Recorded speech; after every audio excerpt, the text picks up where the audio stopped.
मनन रसामृत को सब्सक्राइब करना और शेयर करना ना भूलें। शुक्रिया।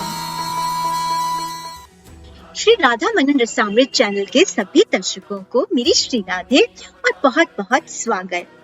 बंधुओं, आज हम दर्शन करेंगे श्री अत्रि मुनि जी और माता अनुसुईया के पुत्र के रूप में जन्मे भगवान विष्णु, शंकर और ब्रह्मा जी के अवतार अवधूत भगवान श्री दत्तात्रेय जी की। भगवान श्री दत्तात्रेय जो कि स्वयं एक गुरु के रूप में पूज्य हैं और उन्होंने खुद भी कई गुरु बनाए। हर भागवत जी की कथा में हम अक्सर इनके 24 गुरुओं के बारे में सुनते आए हैं। उनका मानना है कि जिससे जो सीख सकते हो वो सीखो। भगवान श्री दत्तात्रेय के अनुसार हमारी आत्मा ही हमारा सच्चा गुरु है, क्योंकि किसी भी ज्ञान को जब तक आत्मा नहीं स्वीकार करती कोई कुछ भी नहीं सीख सकता। श्री दत्तात्रेय जी ने अपने अवतार काल में बहुत गूढ़ ज्ञान अर्जित किया है और उस ज्ञान को बांटा भी है। उन्हीं के अवतार काल की एक घटना को आज मैं आप सबसे शेयर करने जा रही हूँ और आगे भी करती रहूंगी। आप भी श्री दत्तात्रेय जी के अवतार काल की इन घटनाओं से परिचित होकर इनका लाभ उठा सके, इसीलिए चैनल को सब्सक्राइब भी कर लीजिए।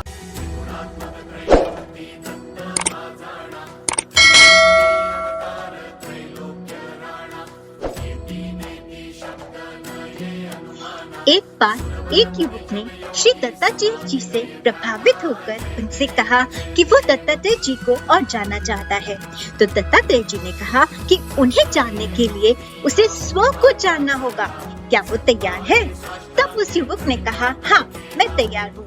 दत्ता जी ने कहा, ऐसा तुम्हें लगता है तुम तैयार हो, ये भी तुम्हारा अभिमान ही है। तब उस युवक ने हाथ जोड़कर दत्तात्रेय जी के चरणों में झुकते हुए कहा कि मैं आपकी शरण में हूँ, मुझे रास्ता दिखाइए। तब दत्तात्रेय जी ने कहा कि अब तुम तैयार हो स्व को जानने के लिए, मुझे जानने के लिए। और दत्ता जी ने उसे शिष्य स्वीकारते हुए अपने साथ चलने की आज्ञा दे दी। चलते चलते वो युवक बहुत थक गया, उसे भूख प्यास सताने लगी और उसने दत्ता जी से कहा कि वो आगे नहीं चल सकता। तभी दोनों ने पास में ही एक कुटिया देखी और आराम करने और जल की इच्छा से दोनों उस कुटिया में गए और जल की याचना की। वहाँ रहने वाली स्त्री मटकी लेकर आई और युवक को जल पिलाने लगी, लेकिन ये क्या, युवक को तो जल दिखा ही नहीं। उसे क्रोध आ गया और उसने कहा कि एक तो वो प्यासा है और ऊपर से वो उसका उपहास उड़ा रही है, पानी पिलाने का आभास मात्र करवा रही है। दत्त जी ने उस युवक से कहा कि इस जीवन का उद्देश्य है सत्य को देखना, लेकिन जब तक माया का पर्दा है तब तक सत्य नहीं दिखेगा। माया से मुक्त होकर निर्मल होकर सत्य देखने की कोशिश करो। जल सत्य में है।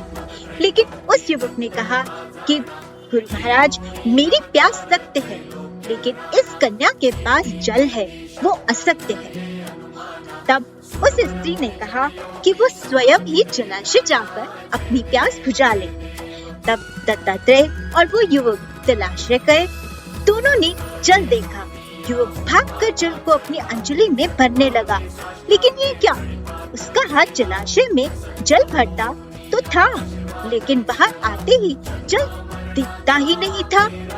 मतलब हाथ में दिखता ही नहीं था। युवक हैरान होकर फिर से प्यासा ही रह गया और दत्त जी से इसका कारण पूछने लगा। दत्त जी ने कहा, तुम्हें क्या लगता है, क्यों हो रहा है ऐसा? उसने कहा, क्योंकि मेरे नसीब फूट गए हैं।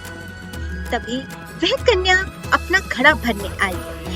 उसने जब जलाशय के पास भी युवक को प्यासा ही देखा तो पूछने लगी कि क्या अभी भी प्यास नहीं बुझी? उसे भी उस युवक ने यही कहा, कैसे बुझेगी, मेरे तो नसीब भी फूट गए हैं। लेकिन उस युवती ने कहा कि वो एक शिष्य है, यानी अभी शिक्षा ग्रहण कर रहा है, अपने गुरु के साथ है, उसके नसीब कैसे फूट सकते हैं? उसे धैर्य रखना चाहिए। और वह युवती अपने घड़े में पानी भरने के लिए चल पड़ी। उसने जब अपना घड़ा जलाशय में डाला और निकाला तो वो भरा हुआ था और दिख भी रहा था। युवक ने उसके घड़े को भरा देखा और उससे फिर से पानी की याचना की। उस कन्या ने फिर से उसे पानी पिलाना चाहा, लेकिन फिर से वो पानी से वंचित ही रह गया। उसे ना पानी दिख रहा था और ना ही वो पानी पी पाया। अब तो युवक और भी परेशान हो गया। तब दत्तात्रेय जी ने समझाया कि इस स्त्री का हृदय निर्मल है, बिल्कुल जल की तरह, इसलिए दोनों एक हो पा रहे हैं, एक दूसरे को प्राप्त कर रहे हैं। लेकिन तुम्हारे मन में देहाभिमान, कामना, क्रोध, ईर्ष्या आदि है, इसलिए तुम जल की तरह निर्मल नहीं हो और इससे एक भाव नहीं हो पा रहे हो और इसे नहीं पा सक रहे हो। तो इसी तरह से जब तक हृदय में अभिमान, कामना, क्रोध, ईर्ष्या रहेगी, आप चाहे भगवान को पाने की किसी भी रास्ते पर चले जाओ, सामने पाकर भी आप भगवान से एक नहीं हो पाएंगे। आपकी अंजलि में भगवान होकर भी आप देख नहीं पाएंगे और कभी इधर कभी उधर भगवान की चाह में भागते रहेंगे। सब कुछ पाकर भी असंतोषी बने रहेंगे, सदैव अशांत रहेंगे। पद, प्रतिष्ठा, धन, यौवन मात्र आपको अभिमान देगा और इससे आप विकल्प को नहीं अपितु झूठे विकल्प को पाकर खुश होंगे। लक्ष्य आपसे तब भी दूर रहेगा।